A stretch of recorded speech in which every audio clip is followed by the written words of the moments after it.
విశాఖపట్నం సింహాచలం టెంపుల్లో ఎంత దారుణం! 7-8 మంది గోడ పడిపోతే చనిపోవడం ఏంటి? ఈ రాజకీయ నాయకులు చంద్రబాబు నాయుడు, ఉప ముఖ్యమంత్రి పవన్ కళ్యాణ్ ఏం చేస్తున్నారు?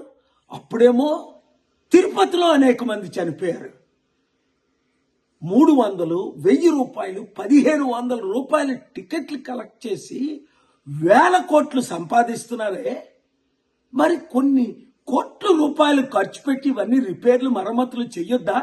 ఇంకో వర్షాకాలం వస్తే ఇంకెన్ని టెంపుల్ అందుకనే లడ్డూ వివాదం టైంలో నేను సుప్రీంకోర్టుకి వెళ్ళి ఈ టెంపుల్స్ కూడా చర్చెస్ లాగే, మాస్క్ లాగే హిందూ ప్రీస్టులకి కమిటీలు వేయండి, రాజకీయంకి దూరంగా ఉంచండి అన్నాను. డిమాండ్ చేద్దాం, ఫైట్ చేద్దాం, మనల్ని మనం కాపాడుకుందాం. Thank you very much. Video share చేయండి. విశాఖపట్నం సింహాచలం టెంపుల్లో ఎంత దారుణం! 7-8 మంది గోడ పడిపోతే చనిపోవడం ఏంటి? ఈ రాజకీయ నాయకులు చంద్రబాబు నాయుడు, ఉప ముఖ్యమంత్రి పవన్ కళ్యాణ్ ఏం చేస్తున్నారు? అప్పుడేమో తిరుపతిలో అనేక మంది చనిపోయారు.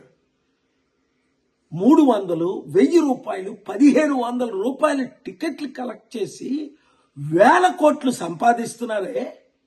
మరి కొన్ని కోట్ల రూపాయలు ఖర్చు పెట్టి ఇవన్నీ రిపేర్లు, మరమ్మతులు చెయ్యొద్దా? ఇంకో వర్షాకాలం వస్తే ఇంకెన్ని టెంపుల్ అందుకనే లడ్డూ వివాదం టైంలో నేను సుప్రీంకోర్టుకి వెళ్ళి ఈ టెంపుల్స్ కూడా చర్చెస్ లాగే, మాస్క్ లాగే హిందూ ప్రీస్టులకి కమిటీలు వేయండి, రాజకీయంకి దూరంగా ఉంచండి అన్నాను.